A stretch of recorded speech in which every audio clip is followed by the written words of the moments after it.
The studio erupted into chaos as Senator John Kennedy slammed his hand on the table, his voice cutting through the shrill laughter of the Views panel like a thunderclap. "I'm done with this show," he bellowed, his Louisiana drawl trembling with a mix of fury and exhaustion, his piercing blue eyes locked on Sonny Hostin. The audience gasped, cameras zoomed in, and for a moment, the world seemed to hold its breath. It was a scene no one saw coming, a seasoned politician, known for his sharp wit and folksy charm, facing off against the fiery co-host in a showdown that would ripple far beyond the ABC soundstage. What had started as a routine discussion about political polarization had spiraled into a raw, emotional confrontation, exposing the deep wounds of a divided nation and the personal toll it took on those caught in the crossfire. John Kennedy, a 73-year-old senator with a lifetime of public service under his belt, had agreed to appear on The View to promote a new bipartisan initiative aimed at bridging the gap between rural and urban communities. A widower since losing his wife of 40 years to cancer, Kennedy carried a quiet resilience, shaped by years of loss and the relentless demands of his career. He'd always prided himself on his ability to connect with people, to find common ground even in the stormiest debates. But today, something felt different. The panel's tone had turned combative, and Sonny Hostin, a lawyer and journalist with a fierce passion for social justice, had zeroed in on him with a series of pointed questions about his voting record on racial equity.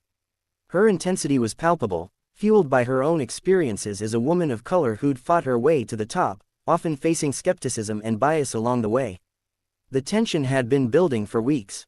Sonny, a mother of two who'd recently discovered painful truths about her family's slave-owning past on a genealogy show, was wrestling with her identity and the weight of history. She'd thrown herself into her work, using her platform to challenge systemic inequalities, but the backlash, hateful messages calling her a hypocrite, had left her raw and defensive. When Kennedy, defending his record, suggested that personal accountability mattered more than systemic blame, Sonny snapped. "You can't just wave away centuries of oppression with a folksy anecdote." She shot back, her voice cracking with emotion. The room fell silent, the air thick with unspoken pain. Kennedy, taken aback, felt a surge of frustration. He'd spent decades listening to constituents, farmers, factory workers, single moms, whose lives were shaped by economic hardship, not just race. He'd lost friends to addiction and poverty in his home state, and he believed solutions lay in unity, not division. But Sonny's words hit a nerve, echoing the criticisms he'd faced from both sides of the aisle. He leaned forward, his hands trembling slightly. "I've sat here and listened to you paint me as some relic who doesn't care," he said, his voice low but firm. "I've buried friends who never saw a handout, just a hand up.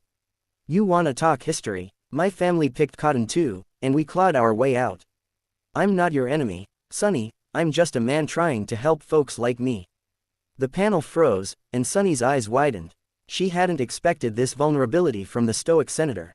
Her own anger, rooted in the recent hate she'd endured, began to unravel. She thought of her children, how she fought to shield them from the world's ugliness, and suddenly saw a parallel in Kennedy's weathered face, a father figure who'd carried his own burdens. But the moment was interrupted as Whoopi Goldberg tried to steer the conversation, only for Joy Behar to interject with a quip that reignited the fire. Kennedy, pushed to his limit, stood up. "I'm done with this show," he repeated, his voice breaking. "Not because I can't take the heat, but because this ain't helping nobody. We're tearing each other apart when we should be building something together." He walked off stage, leaving a stunned silence. Behind the scenes, the fallout was immediate. Producers scrambled, fearing a ratings disaster, while Sonny retreated to her dressing room, tears streaming down her face. She felt a mix of guilt and confusion. Was she wrong to push so hard?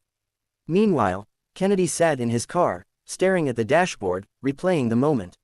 He'd always taught his late wife's memory to stay calm under pressure, but today he'd cracked. His chief of staff called, urging him to issue a statement, but he waved it off. Instead, he drove to a quiet park, needing space to think.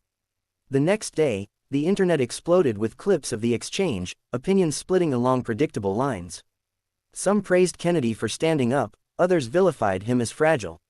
Sonny faced her own storm, with colleagues questioning her approach. But amid the noise, an unexpected call came, Kennedy reaching out to her directly. "I didn't handle that well," he admitted, his voice softer now. "But I meant what I said about building bridges. Maybe we could start with a conversation, just you and me." Sonny hesitated, her pride warring with her curiosity. She agreed, and they met at a small cafe, away from the cameras. What followed was a grueling but honest dialogue. Kennedy shared stories of his childhood in Louisiana, the racism he'd witnessed, and the hope he clung to despite it. Sunny opened up about her family's history, the hate mail, and her fear of failing her children. They clashed again, over policy, over intent, but slowly, a mutual respect emerged. They realized their differences stemmed from different battles, not a lack of care. By the end of the day, they'd sketched out a plan, a town hall where rural and urban voices could meet, moderated by both of them. Weeks later, the town hall aired live, drawing millions. The format was raw, no polished scripts, just real people sharing their struggles. A single mother from Baton Rouge spoke of losing her job, a young black activist from Brooklyn detailed police encounters, and an elderly farmer from Kennedy's district tearfully described losing his land. Sunny and Kennedy listened, occasionally mediating, but mostly letting the story speak. The event ended with a standing ovation, and a pledge from both to continue the dialogue. Back on The View, Sunny reflected on the journey. "I thought I was fighting for justice," she said, her voice steady. "But I learned it's not about winning, it's about understanding." Kennedy, invited back as a guest, nodded. "We're all carrying something," he added. "The trick is to carry it together."